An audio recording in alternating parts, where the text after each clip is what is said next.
في خطوة استراتيجية تضع القارة السمراء في أعتاب تحول طاقوي غير مسبوق.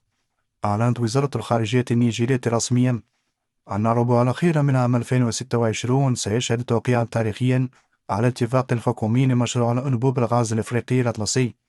وهذا الموعد المرتقب سيجمع بين محمد السادس والرئيس النيجيري بولا أحمد تينوبو في قمة تجسد أسمى معاني الشراكة الإفريقية.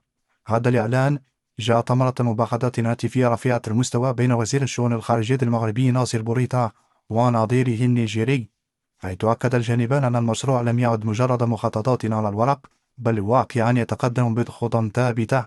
المشروع الذي يمتد من نيجيريا وصولا إلى المغرب ومنه إلى أوروبا يهدف إلى ربط أكثر من 13 دولة إفريقية مطلة على المحيط الأطلسي، مما يخلق سوقا إقليمية تنافسية للكهرباء ويؤمن احتياجات الطاقة للملايين السكان.